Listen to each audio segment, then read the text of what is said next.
Hola, bienvenidas, bienvenidos, bienvenides a Abordando con Fru o Stitching with Fru.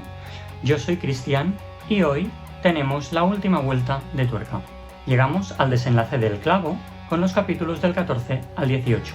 Cuando la verdad se revela, alguien inevitablemente paga el precio. Después de, la lectura, veréis que hay un análisis de la novela, así que nada, vamos a leer.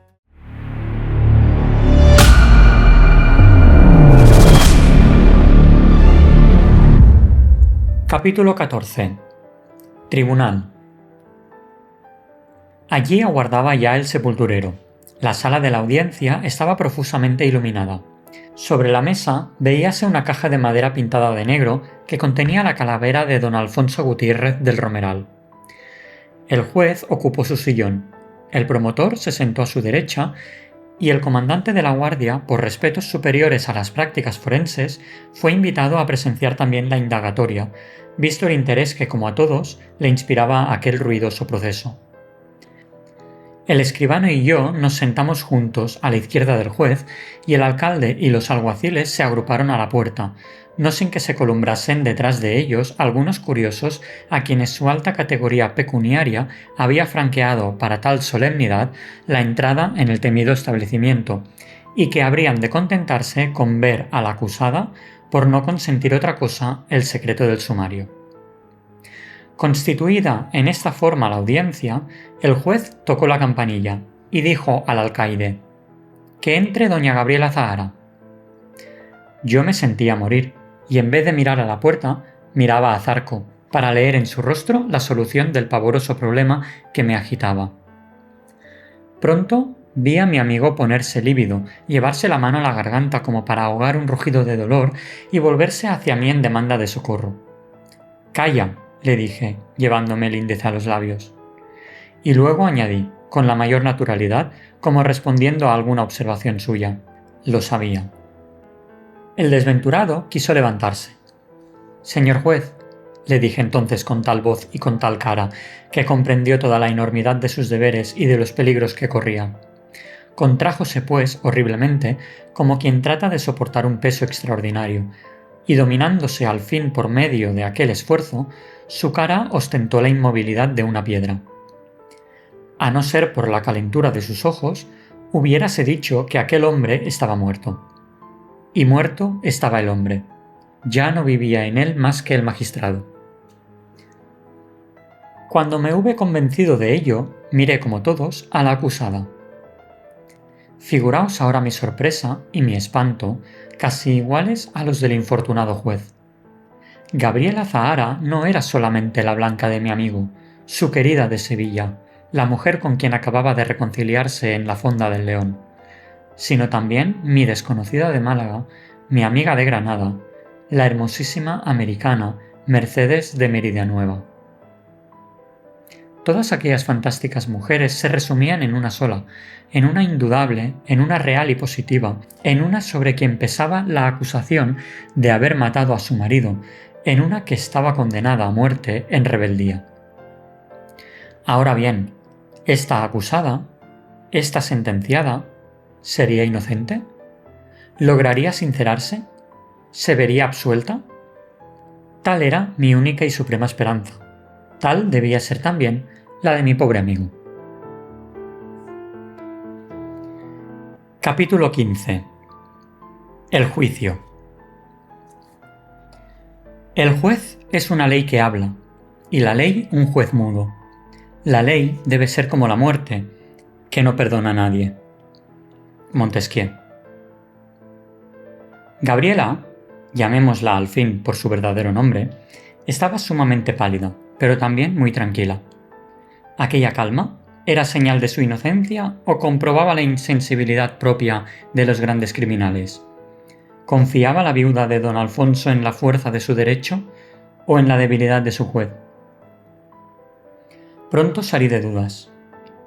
La acusada no había mirado hasta entonces más que a Zarco, no sé si para infundirle valor y enseñarle a disimular, si para amenazarle con peligrosas revelaciones o si para darle mudo testimonio de que su Blanca no podía haber cometido un asesinato. Pero, observando sin duda la tremenda impasibilidad del juez, Debió de sentir miedo y miró a los demás concurrentes, cual si buscase en otras simpatías auxilio moral para su buena o su mala causa. Entonces me vio a mí, y una llamarada de rubor, que me pareció de buen agüero, tiñó de escarlata su semblante.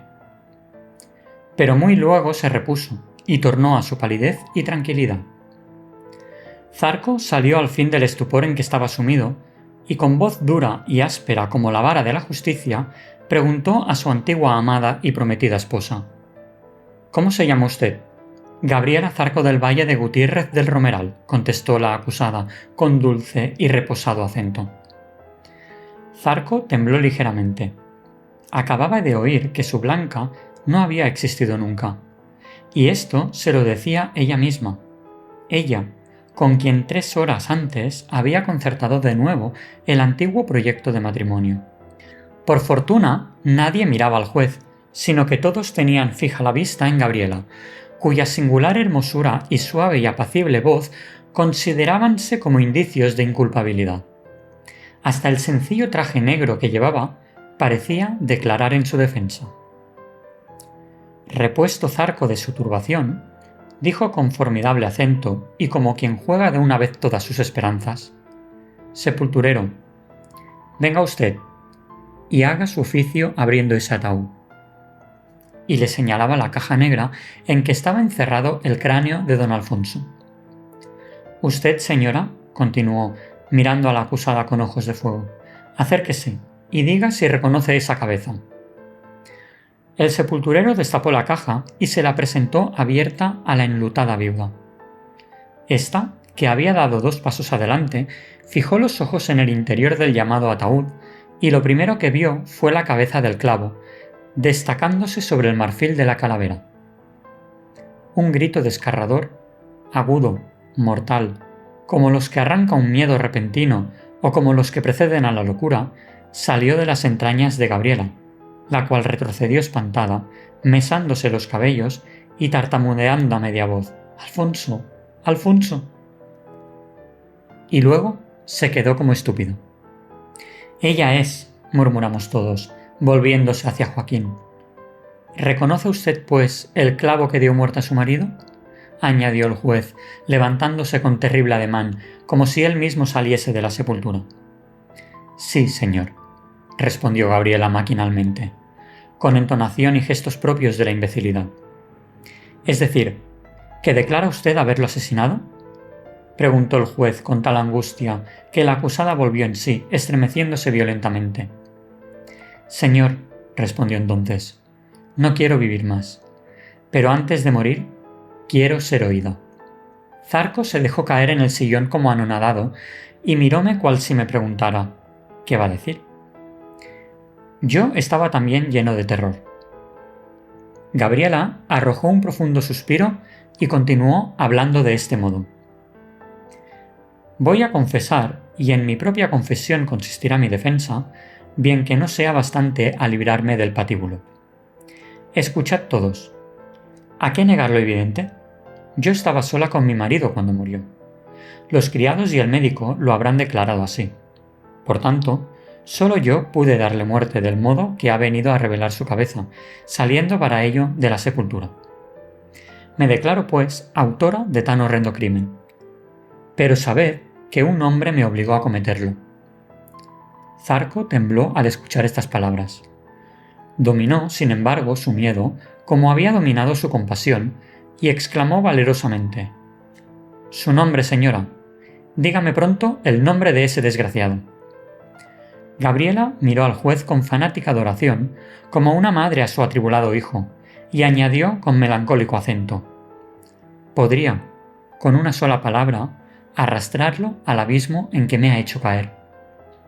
Podría arrastrarlo al cadalso, a fin de que no se quedase en el mundo, para maldecirme tal vez al casarse con otra. Pero no quiero. Callaré su nombre, porque me ha amado y le amo. Y le amo, aunque sé que no hará nada para impedir mi muerte». El juez extendió la mano derecha, cual si fuera a adelantarse. Ella le reprendió con una mirada cariñosa, como diciéndole: «Ve que te pierdes». Zarco bajó la cabeza. Gabriela continuó.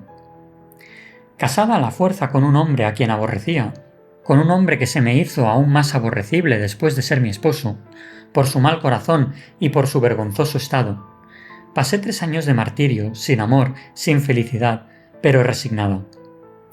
Un día que daba vueltas por el purgatorio de mi existencia, buscando, a fuer de inocente, una salida, vi pasar a través de los hierros que me encarcelaban a uno de esos ángeles que libertan a las almas ya merecedoras del cielo. Asíme a su túnica, diciéndole, «Dame la felicidad». Y el ángel me respondió, «Tú no puedes ser ya dichosa». ¿Por qué? Porque no lo eres. Es decir, que el infame que hasta entonces me había martirizado me impedía volar con aquel ángel al cielo del amor y de la aventura. ¿Concebís absurdo mayor que el de este razonamiento de mi destino? Lo diré más claramente. Había encontrado un hombre digno de mí y de quien yo era digna. Nos amábamos, nos adorábamos, pero él, que ignoraba la existencia de mi mal llamado esposo, él, que desde luego pensó en casarse conmigo, él, que no transigía con nada que fuese ilegal o impuro, me amenazaba con abandonarme si no nos casábamos. Érase un hombre excepcional, un dechado de honradez, un carácter severo y nobilísimo, cuya única falta en la vida consistía en haberme querido demasiado. Verdad es que íbamos a tener un hijo ilegítimo, pero también es cierto que ni por un solo instante había dejado de exigirme el cómplice de mi deshonra que nos uniéramos ante Dios. Tengo la seguridad de que si yo le hubiese dicho, te he engañado, no soy viuda, mi esposo vive, se habría alejado de mí, odiándome y maldiciéndome. Inventé 1000 excusas, 1000 sofismas, y a todo me respondía, sé mi esposa. Yo no podía serlo. Creyó que no quería y comenzó a odiarme. ¿Qué hacer? Resistí, lloré, supliqué, pero él, aun después de saber que teníamos un hijo, me repitió que no volvería a verme hasta que le otorgase mi mano. Ahora bien, mi mano estaba vinculada a la vida de un hombre ruin, y entre matarlo a él o causar la desventura de mi hijo, la del hombre que adoraba y la mía propia, opté por arrancar su inútil y miserable vida al que era nuestro verdugo. Maté, pues, a mi marido, creyendo ejecutar un acto de justicia en el criminal que me había engañado infamemente al casarse conmigo, y castigo de Dios, me abandonó mi amante. Después hemos vuelto a encontrarnos. ¿Para qué, Dios mío? Ah, que yo muera pronto. Sí, que yo muera pronto. Gabriela cayó un momento, ahogada por el llanto. Zarco había dejado caer la cabeza sobre las manos, cual si meditase, pero yo veía que temblaba como un epiléptico. Señor juez, repitió Gabriela con renovada energía, que yo muera pronto. Zarco hizo una seña para que se llevasen a la acusada. Gabriela se alejó con paso firme, no sin dirigirme antes una mirada espantosa, en que había más orgullo que arrepentimiento. Vamos ahora con una rápida pausa para la publicidad. Si te gusta tener compañía mientras bordas, mientras lees o mientras haces cualquier otra actividad, ya sabes que puedes suscribirte, darle a la campanita y marcar todas para que YouTube te notifique cuando subo un nuevo vídeo. También le puedes dar al like, puedes comentar abajo, que me encanta leerte, y si sabes de alguien a quien le puede gustar mi contenido, puedes compartir los vídeos con aquellas personas o en aquellos grupos en los que creas que puede interesar. De esta manera vamos a ser cada vez más personas aquí en el canal. Dejando de lado YouTube, también puedes seguirme en Instagram, donde comparto contenido de manera habitual, y también puedes unirte a la comunidad de WhatsApp. Toda esta información está en la cajita de descripción, así que nada, muchísimas gracias por tu apoyo y seguimos con el vídeo. Capítulo 16. La sentencia. Excuso referir la formidable lucha que se entabló en el corazón de Zarco y que duró hasta el día en que volvió a fallar la causa. No tendría palabras con que haceros comprender aquellos horribles combates. Solo diré que el magistrado venció al hombre y que Joaquín Zarco volvió a condenar a muerte a Gabriela Zahara. Al día siguiente fue remitido el proceso en consulta a la audiencia de Sevilla, y al propio tiempo Zarco se despidió de mí, diciéndome estas palabras: «Aguárdame acá hasta que yo vuelva. Cuida de la infeliz, pero no la visites, pues tu presencia la humillaría en vez de consolarla. No me preguntes a dónde voy, ni temas que cometa el feo delito de suicidarme. Adiós, y perdóname las aflicciones que te he causado». 20 días después, la audiencia del territorio confirmó la sentencia de muerte. Gabriela Zahara fue puesta en capilla. Capítulo 17. Último viaje. Llegó la mañana de la ejecución sin que Zarco hubiese regresado ni se tuvieran noticias de él. Un inmenso gentío aguardaba a la puerta de la cárcel la salida de la sentenciada. Yo estaba entre la multitud, pues si bien había acatado la voluntad de mi amigo no visitando a Gabriela en su prisión, creía de mi deber representar a Zarco en aquel supremo trance, acompañando a su antigua amada hasta el pie del cadalso. Al verla aparecer, costóme trabajo reconocerla. Había enflaquecido horriblemente y apenas tenía fuerzas para llevar a sus labios el crucifijo que besaba a cada momento. «Aquí estoy, señora. ¿Puedo servir a usted de algo?», le pregunté cuando pasó cerca de mí. Clavó en mi faz sus marchitos ojos y cuando me hubo reconocido, exclamó: «Oh, gracias, gracias. Qué consuelo tan grande me proporciona usted en mi última hora. Padre», añadió, volviéndose a su confesor, «¿puedo hablar al paso algunas palabras con este generoso amigo?». «Sí, hija mía», le respondió el sacerdote, «pero no deje usted de pensar en Dios». Gabriela me preguntó entonces: «¿Y él?». «Está ausente». «Hágalo Dios muy feliz. Dígale cuando lo vea que me perdone para que me perdone Dios. Dígale que todavía le amo, aunque el amarle es causa de mi muerte. Quiero ver a usted resignada».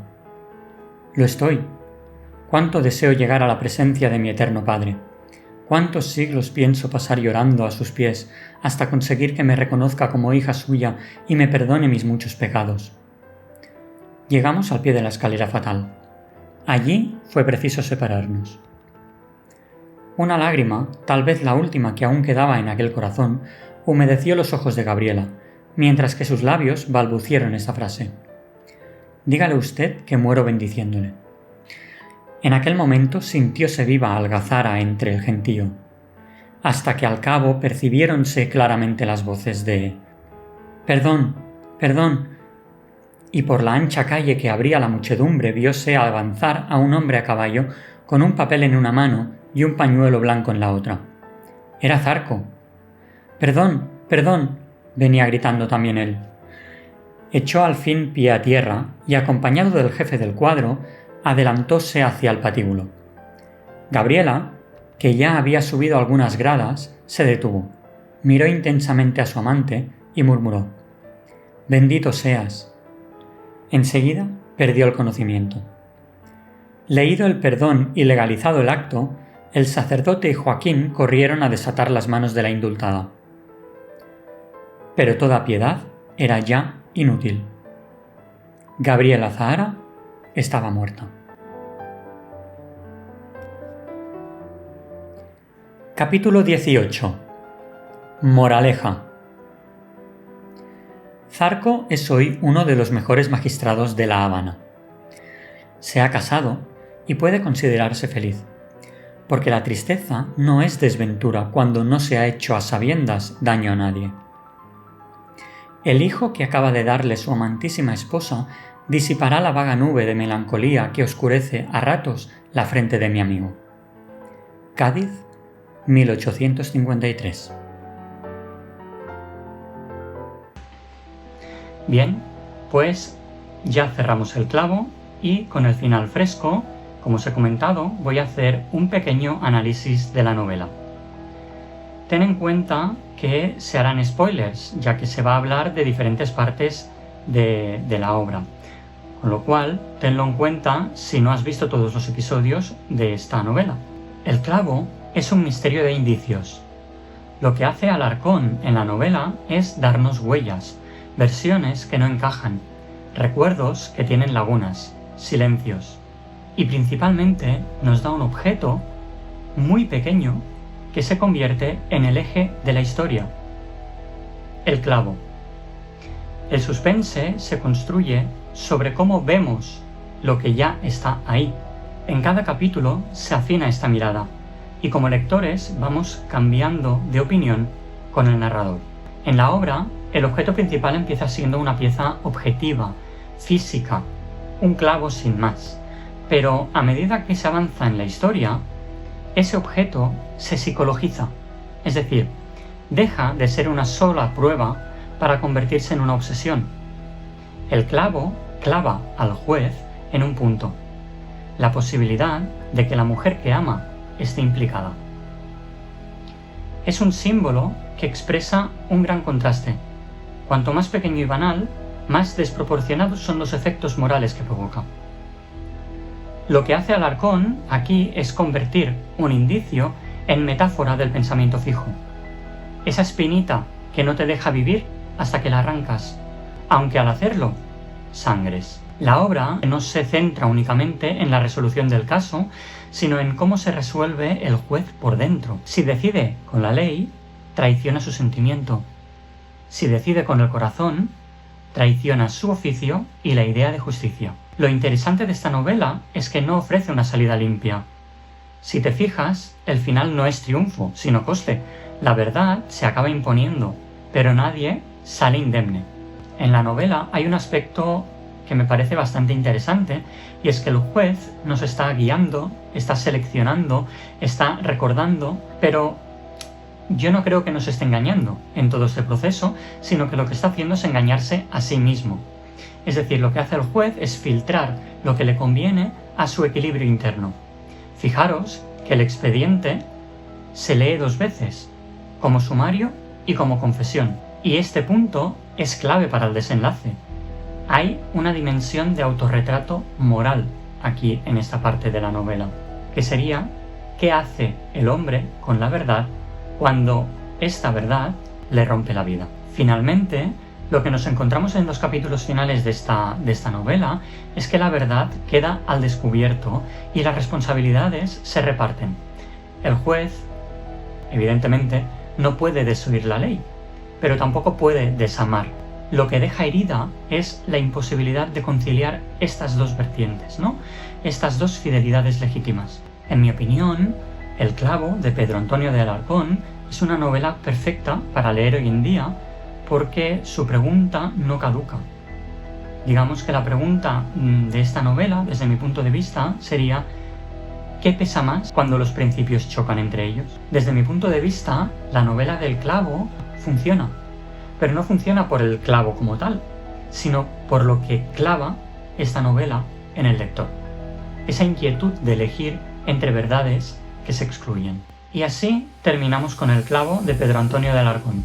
Gracias por haberme acompañado durante esta lectura, y la semana que viene tendremos un descanso porque cambiaremos de libro, ¿vale? Es decir, descansaremos de Bordalé una semana entre libros y a la otra pues empezamos un libro nuevo. Te voy a pedir que comentes abajo qué te ha removido más de esta novela: la verdad, la justicia o el amor.